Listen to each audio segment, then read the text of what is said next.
जय हिंद दोस्तों, welcome to my vision classes. जैसा कि आप सभी को मालूम है, एमपीजी की सीरीज़ हमने स्टार्ट कर दी है। आज उसका 25वां पार्ट है जो कि आपको बहुत ज़्यादा प्रॉफिट होगा। ये पूरी वीडियो आपके एमपी के जितने भी एग्जाम उन सभी में बहुत ज़्यादा यूज़फुल होगी। और स्पेशली ये जितने भी एमपीजी के सीरीज़ के क्वेश्चन हैं, ये सारे के सारे प्रीवियस ईयर के क्वेश्चन हैं और विथ एक्स्ट्रा कॉन्सेप्ट जो आपको सबसे ज़्यादा बेनिफिशियल होगा। क्योंकि हम जो आपको कॉन्सेप्ट बताते हैं वो इससे रिलेटेड आप ये मानकर चलिए कि आपको वही चीज़ें पेपर में देखने को मिलेगी जो फर्स्ट सीरीज़ से अभी तक जुड़ा हुआ है। तो आप कितने सारे क्वेश्चनों को देख रहे होंगे कि जो हम आपको एक्स्ट्रा फैक्ट बताते हैं उसी से ही वो क्वेश्चन पूछ लिए जाते हैं।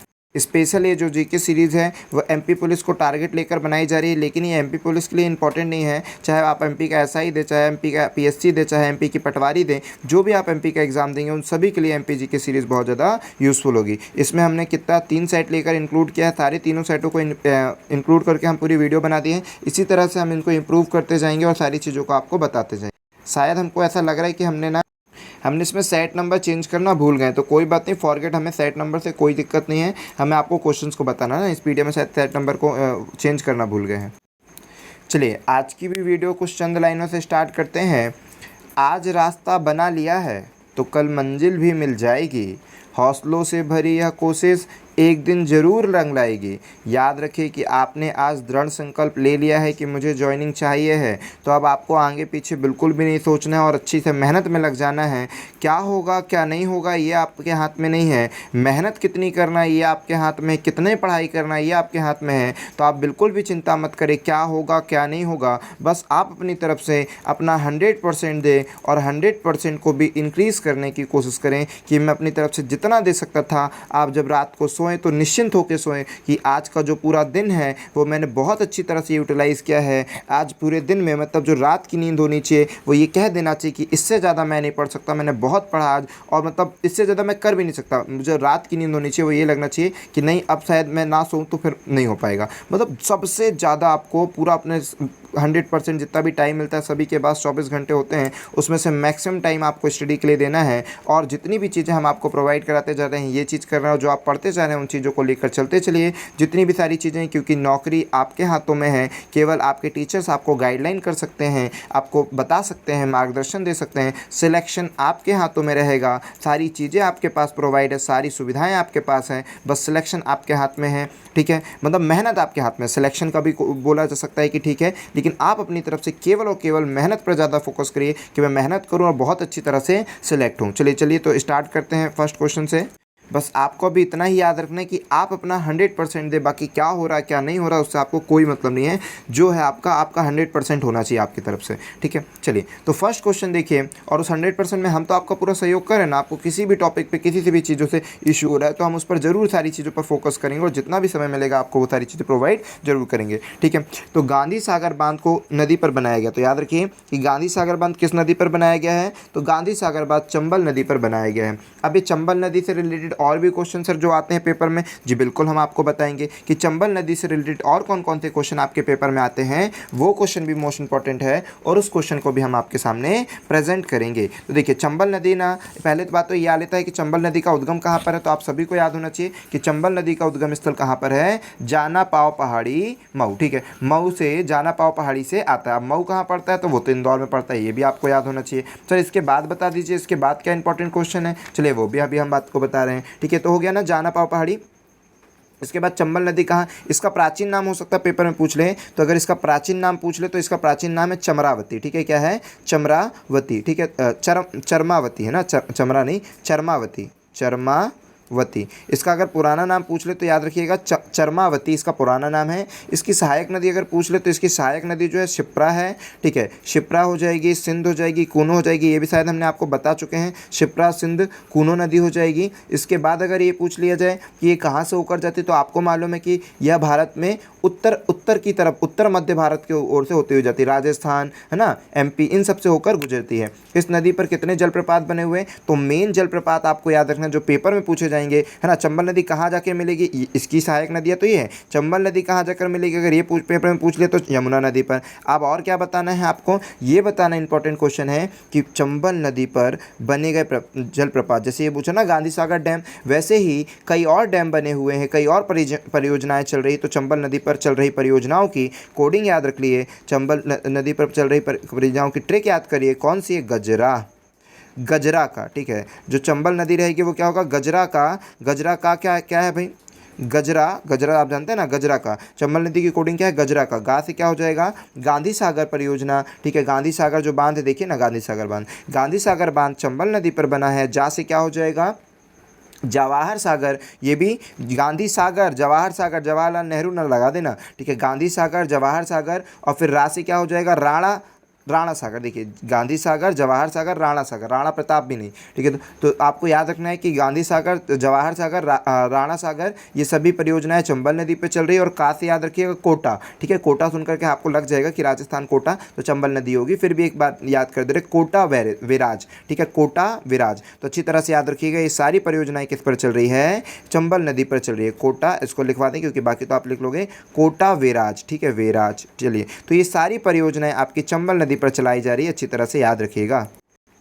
चलिए अब नेक्स्ट क्वेश्चन पर चलते हैं। सांची जिले में स्थित सांची कहाँ स्थित है, तो सांची रायसेन पर स्थित है। सांची किस शताब्दी का है, तो सांची 12वीं शताब्दी में बनाया गया था, ठीक है। सांची किसने बताया, तो अशोक सम्राट ने बनवाया था, ठीक है, अशोक सम्राट ने बनाया था। रायसेन कहाँ पर बनेगा, रायसेन एमपी में पड़ेगा, तो मध्य प्रदेश में है। सांची स्तूप 12वीं शताब्दी में बनाया गया, अशोक के द्वारा बनवाया गया, ठीक है। और ये इंपॉर्टेंट क्या है इस फैक्ट में, ठीक है, ये बौद्ध धर्म से रिलेटेड है, ये भी आपको याद रख सकते हो कि यहाँ पर है, बौद्ध धर्म से ज़्यादा रिलेटेड है इसमें, ठीक है। इसके बाद क्या बता दें हम आपको, इसके बाद हम बता दें, ये सारी चीज़ें तो हो गई। इसके बाद हाँ, कभी आपसे अगर ये पूछ लिया जाए, क्या पूछ लिया जाए भाई, और जितने 1 बाय 1 वीडियो देख रहे हैं उनको बहुत ज़्यादा नॉलेज दिए होंगे हमने, है ना। सारी चीज़ों में आपको कुछ ना कुछ एक्स्ट्रा फैक्ट बताए हैं, वो सारे आप पे अगर नोट्स बनाए हो अच्छी तरह से प्रॉपर की हो, तो रिवीजन में बहुत ज़्यादा फायदा होने वाला है। एमपी के एग्जाम में मानकर चलिए आपने 70 से 80% तो केवल जीके सीरीज इसी से हो गया है, ठीक है। 30 से 40% बस आपको बहुत पढ़ना है, ठीक है, और पढ़ना है एक्स्ट्रा में। चलिए, तो सांची जिले में हो गया रायसेन। इसके बाद सांची का जो स्तूप है, ठीक है, जो सांची स्तूप है वो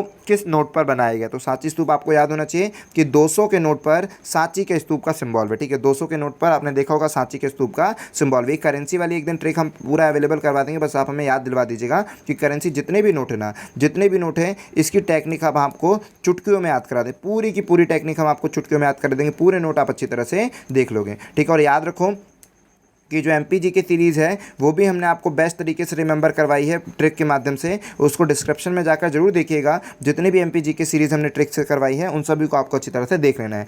भारतीय मृदा विज्ञान संस्थान कहाँ पर है, तो भारतीय मृदा विज्ञान संस्थान कहाँ पर है, तो याद रखिएगा भोपाल में, ठीक है, भोपाल में है, ठीक है। कहाँ पर, मृदा विज्ञान जो है भोपाल में, ठीक है। अच्छी तरह से याद रखिएगा कि भारतीय का जो मृदा है, मृदा मिट्टी, ठीक है, कहाँ पर होगी, भोपाल में होगी, तो भोपाल में होगी। अच्छी तरह से याद रखना। इसकी स्थापना कब हुई है, 16 अप्रैल 1988, 16 अप्रैल 1998 में, ठीक है, 16 अप्रैल 1988 में इसकी स्थापना हुई है। इसका काम क्या है कि कृषि को और बेहतर बना पाए, कैसे अनाज का उत्पादन होना चाहिए, कैसे मिट्टी होनी चाहिए, इन सभी चीज़ों को, मतलब मेनली कृषि विज्ञान, कृषि से संबंधित ज़्यादा चीज़ें होगी, तो मृदा विज्ञान संस्थान में ये सारे शोध किए जाते हैं, इन सब चीज़ों पर रिसर्च, इन सब चीज़ों पर डिस्कस किया जाता है। कहाँ पर आएगा, भोपाल, 16 अप्रैल 1988। चलिए अब ये क्वेश्चन बहुत ही प्यारा क्वेश्चन है। निम्नलिखित में से किस राज्य को 2017 में गेहूं के उत्पादन के लिए लगातार 5वीं बार कृषि कर्मठ पुरस्कार दिया गया है। देखिए जो 2017 में दिया गया था पुरस्कार, वो 2015-16 का पुरस्कार था जो कि 17 में दिया गया था, है ना। तो ये याद रखिएगा कि 2017 में अगर पूछा जाएगा, 2017 में गेहूँ उत्पादन के लिए लगातार 5वीं बार कृषि कर्मठ पुरस्कार किसको दिया गया, मध्य प्रदेश को। याद रखना है आपको कि मध्य प्रदेश को 5वीं बार कर्मठ पुरस्कार दिया गया है, किसके लिए, गेहूँ उत्पादन के लिए, ठीक है। मध्य प्रदेश को 2017 में पेपर में आया था वो, लेकिन अब तो सर 2021 का पेपर होगा, तो 2021 में क्या पूछेगा, इसमें आप क्या एक्स्ट्रा फैक्ट बताएंगे हमें, तो बिल्कुल इसके लिए भी हम आपको लिए एक्स्ट्रा फैक्ट सारे लेकर आए हैं। जितने भी क्वेश्चन बन सकते हैं वो सारी चीज़ों को हम आपको इंक्लूड करके जरूर बताते हैं। तो 2021 में ना 2018-19 का अवार्ड दिया गया, हालांकि 2020 में, 21 में तो दे नहीं पाए, तब देख रहे हो कोरोना के कारण सारी चीज़ें हो गई, तो 2020 में, ठीक है। तो 18-19 का जो अवार्ड था वो 2020 में डिस्ट्रीब्यूट कर दिया गया था, ठीक है। तो 18-19 का अवार्ड रहेगा, ठीक है। 17-18 का भी, 18-19 का नहीं है, 17-18 के आसपास का अवार्ड है, ठीक है।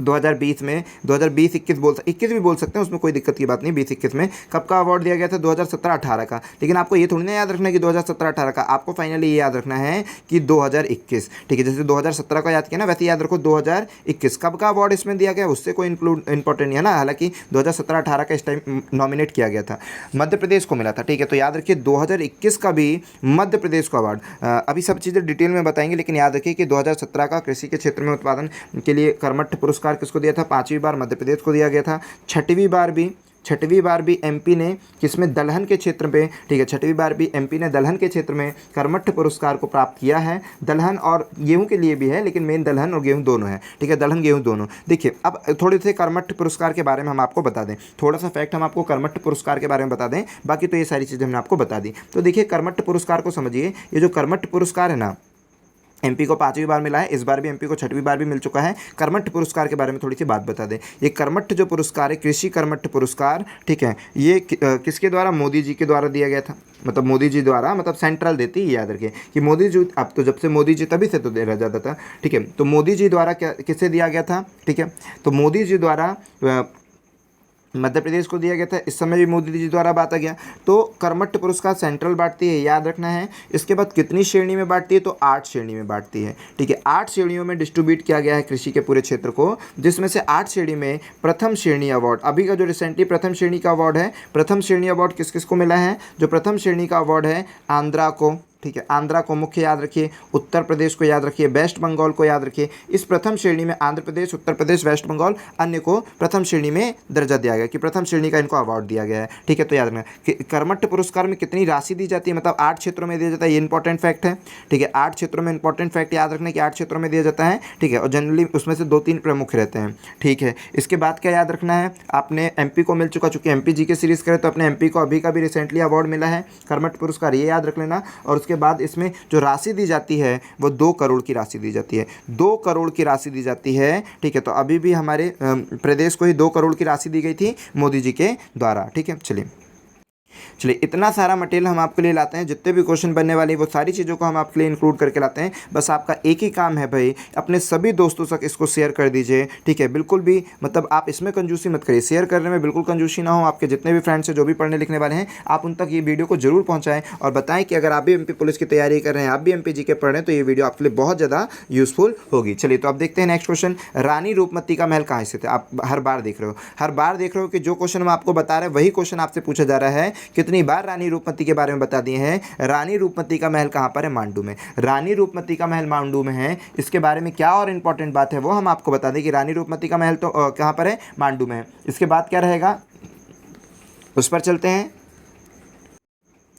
ठीक, मांडू की हमने आपको कोडिंग बताया था। मांडू में क्या बताया था? दाई हमारा जहाज है। ये पूरी कोडिंग के जितने भी महल और जहाज वो है, सभी चीज़ आपसे पूछी जाती है। दाई हमारा जहाज है। दाई का मतलब हमने बताया था कि दाई का महल, हा का मंडप हिंडोला महल, माँ का मतलब मांडू महल, दाई हमारा, ठीक है। रा से क्या हो जाएगा? रानी रूपमती महल। जहाज से क्या हो जाएगा? जहाज महल। ये सारी चीज़ें हमने आपको बताई थी कि ये तो इंपॉर्टेंट क्वेश्चन है जो पेपर में पूछे जाते हैं मांडू से, तो ये पूरा आपको याद रख लेना है। तो यहाँ पर देखिए रानी रूपमती महल मांडू में, ये आपको पहले ही बता दिए। एक और याद रखना, कल को पेपर में ये भी पूछ सकता है कि नीलकमल महल, ठीक है। क्या पूछ लेता है? ये तो रानी रूपमती महल तो हो गया। कई बार ना 1-2 बार पेपर में ये भी पूछ लेता है, ठीक है। राज बहादुर, ये थोड़ा सा देख लेना, ठीक है। जैसे पूछा जाएगा राजा बहादुर, ठीक है। जो रूपमती थी वो किसकी प्रेयसी थी? राजा बहादुर की, ठीक है। तो राजा बहादुर की ये प्रेयसी थी। ये भी आप इंपॉर्टेंट फैक्ट याद रख सकते हो कि राजा बहादुर की प्रेयसी थी, ठीक है। इसके बाद क्या इंपॉर्टेंट फैक्ट रहेगा इसमें? एक और चीज़ था जो अभी हमको याद नहीं आ रहा है कि वो क्या था,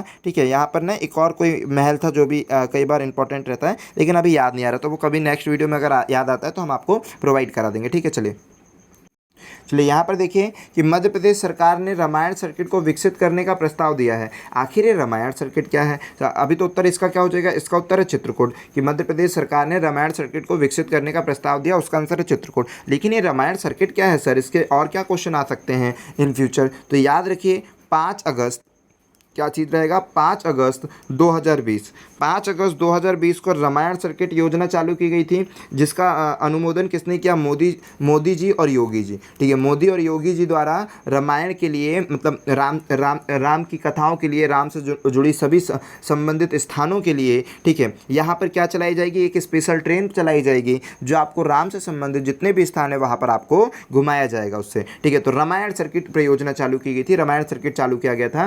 तो इसके लिए याद रखिए 9 राज्य, इसमें कितने राज्यों को लिया गया, 9 राज्यों को लिया गया है कि 9 राज्य में जितने भी फेमस प्लेसेस राम भगवान से जुड़े हुए वहां पर घुमाया जाएगा। तो 9 राज्य से 15 स्थानों को सिलेक्ट किया गया है, 9 राज्यों से 15 स्थानों को सिलेक्ट किया गया है कि रामायण सर्किट में आपको 9 राज्यों से 15 स्टेट तक घुमाया जाएगा। ठीक है, यहाँ पर अपना एमपी भी इंक्लूड होता है, हालांकि ये चित्रकूट दोनों में आता है, यूपी में भी आता है, एमपी में भी आता है। तो जो चित्रकूट है वो एमपी भी, जहाँ पर जितना एरिया चित्रकूट का एमपी में कवर करेगा वहाँ पर डेवलप एमपी करेगा, जो यूपी में कवर करेगा वो यूपी। ठीक है, तो दोनों एरिया आता है, लेकिन एमपी का जो डेवलपमेंट ज़्यादा रहेगा वो चित्रकूट भी करेगा। ठीक है, तो चित्रकूट पर जो है ना, चित्रकूट एमपी में कहाँ जाएगा, चित्रकूट में आएगा। आपको ये बात अच्छी तरह से फैक्ट याद रखनी है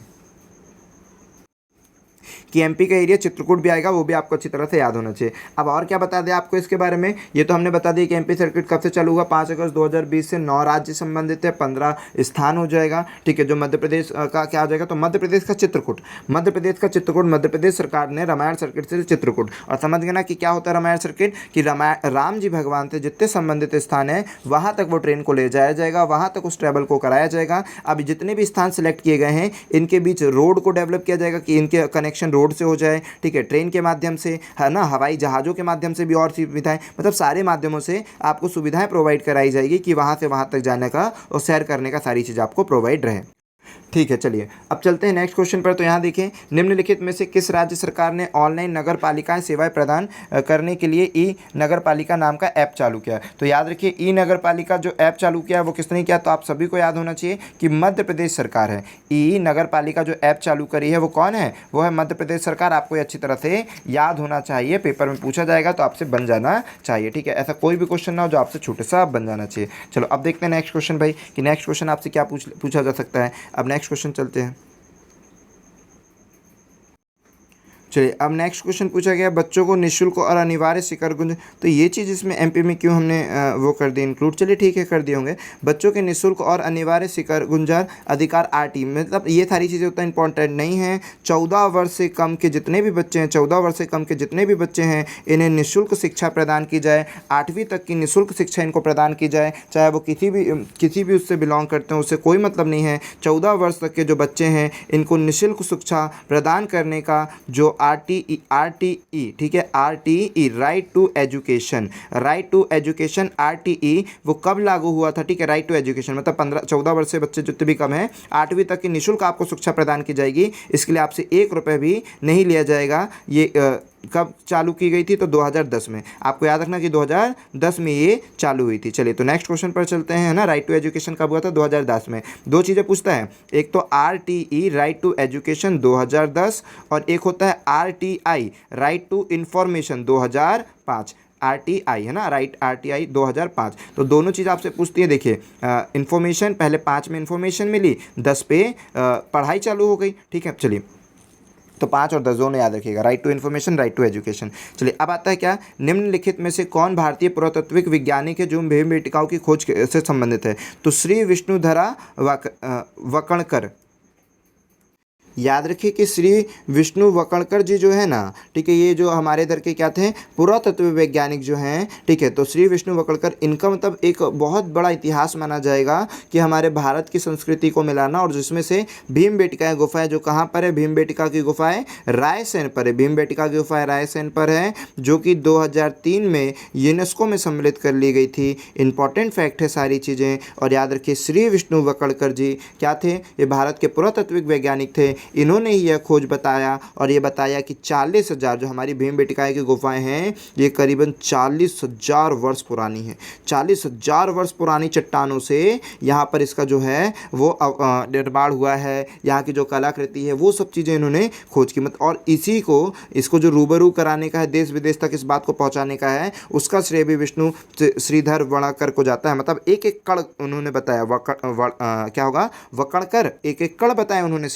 श्रीधर वकड़कर जी ने एक एक कण को बताया कि भाई यहाँ का जो एक एक कण है वो 40,000 वर्ष पुराना है। तो ये इंपॉर्टेंट फैक्ट है। इसके बाद इनको श्रेय जाता है, ये तो ठीक है। इन्होंने अप्रॉक्स में ना 50, मतलब ये फैक्ट तो बस इतना है कि भीमबेटका यूनेस्को में सम्मिलित थे 2003 में, रायसेन में है। उनके जो वो पुरातत्व वैज्ञानिक थे वो श्री विष्णु वकड़कर जी है, यही आपके लिए मेन फैक्ट है। लेकिन फिर भी हम बता दें कि 40 वर्ष तक ये जो साइंटिस्ट थे उन्होंने लगभग 50 वर्ष तक, ठीक है, 40 से 50 वर्ष तक जंगलों में पैदल घूमा है। समझ रहे हो? इनके बारे में कुछ इंपॉर्टेंट फैक्ट बता दें कि जंगलों में पैदल घूम घूम करके हमारे इतिहास को जानने की कोशिश करते रहे। ठीक है, कहाँ पे कैसी शैल्य बनती है, कैसे चित्र बनाए जाते हैं, कैसी क्या चीज़ें हैं, सभी चीज़ इनके द्वारा बनाई जाती थी, सभी को अपने पास नोट किया जाता था और देश विदेश तक प्रचार इनके ही द्वारा किया गया है। चलिए, इतना इंपॉर्टेंट है।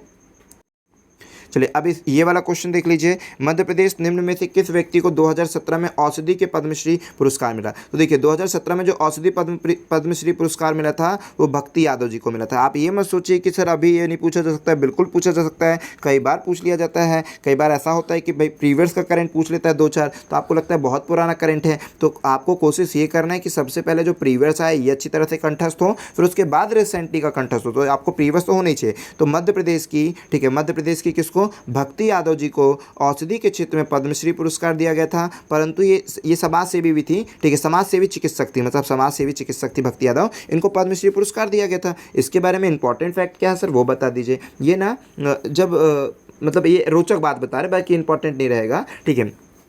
तो 2017 में औषधि का पुरस्कार, पद्मश्री पुरस्कार भक्ति यादव को दिया, ये इंपॉर्टेंट है। रोचक बातें ये हैं कि जब ये वहाँ जा रही, मतलब ना जब अवार्ड दिया जा रहा था तब ये बीमार थी, तो ये वहाँ नहीं जा पाई। तो फिर वही नियमानुसार कि वहाँ के जो भी कलेक्टर हैं इंदौर का, ठीक है, इंदौर की हैं, तो इंदौर के जो कलेक्टर थे उन्होंने इस पुरस्कार को लेकर इनके घर पर आकर इस पुरस्कार से सम्मानित किया, मतलब इस पुरस्कार को लाकर इनके घर तक पहुँचाए। ठीक है, तो इंदौर के कलेक्टर घर पर जाकर पुरस्कार प्रदान किए थे। ठीक है, और क्या इंपॉर्टेंट फैक्ट है इनके बारे में, भक्ति यादव जी के बारे में? 1952, ठीक है, याद रखना है, इसके बारे में इंपॉर्टेंट फैक्ट है। 1952 में भक्ति यादव जी इंदौर की, ठीक है, भक्ति यादव जो है इंदौर की पहली MBBS डॉक्टर बनी, ठीक है, पहली महिला, ठीक है, इंदौर की फर्स्ट फीमेल MBBS डॉक्टर बनी है। तो अच्छी तरह से ये भी याद रखना है कि फर्स्ट फीमेल MBBS डॉक्टर भक्ति यादव जी बनी है, ये भी इंपॉर्टेंट फैक्ट है, आपको याद होना चाहिए। चलिए, मध्य प्रदेश देश का सबसे बड़ा राज्य है जिसका क्षेत्रफल लगभग कितना है? 308252। अच्छी तरह से याद रखिए, हमने एक बार और याद करवाया था आपको, ठीक है, आपको कहा था कि अच्छी तरह से याद रखिएगा कि मध्य प्रदेश का 308252 है। पूरा मध्य प्रदेश का जो क्षेत्रफल है 308252 है। क्षेत्रफल की दृष्टि से मध्य प्रदेश का कौन सा स्थान है? दूसरा स्थान है। ये भी आपको बता देते हैं कि पूरे भारत देश में मध्य प्रदेश का क्षेत्रफल की दृष्टि से दूसरा स्थान है, ये भी इंपॉर्टेंट है, याद रखिएगा। और बाकी जो 1 by 1 सीरीज़ देख रहा है, काफ़ी ज़्यादा इंप्रूवमेंट देखा होगा आपने, खुद देखा होगा कि आपके पास इतना अच्छा मटेरियल हो गया है। सब एग्ज़ाम ओरिएंट चीज़ें हैं, कोई भी चीज़ें आपके पास ऐसे नहीं है, सब चीज़ें बहुत एंथेटिक चीज़ें हैं, मतलब ऐसी चीज़ें जो आपको पेपर में छोड़कर बिल्कुल भी नहीं जानी है। चलिए, तो मध्य प्रदेश आदि ग्रंथ की स्थापना किसने की?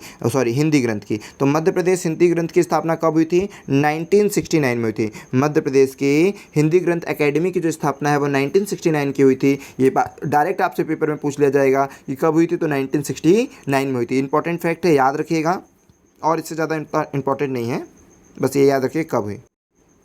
चलिए, अब ये क्या क्वेश्चन पूछता है कि अशरफी महल और नीलकंठ महल कहाँ स्थित है? हाँ, तो हम आपको नहीं बता रहे थे कि हमको एक और महल याद आ रहा है, वो अशरफी महल था। ठीक है, अशरफी महल भी बहुत पेपर में पूछा जाता है, वो मांडू में है। ठीक है, हालांकि इधर तो नीलकमल भी पूछ लिया गया है, नीलकंठ महल, लेकिन अशरफी महल, ठीक है, अशरफी महल भी पूछा जाता है, तो अशरफी महल भी याद रखिए मांडू में। पहले तो हमने जो पेपर में बहुत ज़्यादा आता है वो आपको बता दिया, दाई हमारा जहाज है, दाई हमारा जहाज मांडू में, ये बहुत ज़्यादा आता है कि दाई हमारा जहाज है, तो ये बहुत ज़्यादा पेपर में आता है। लेकिन इसके बाद एक्स्ट्रा फैक्ट में और भी जब याद करना है तो अशरफी महल भी आ जाता है कि अशरफी महल भी मांडू में है, नीलकंठ महल भी मांडू में। तो अशरफी महल पेपर में ज़्यादा आता है, इस पर ज़्यादा फोकस करना है। नील महल भी आया है तो इसके साथ ही आया है, आपसे बन जाएगा। और दाई हमारा जहाज, ये सारे महल ही आते हैं, तो अच्छी तरह से याद रखनी चाहिए आपको।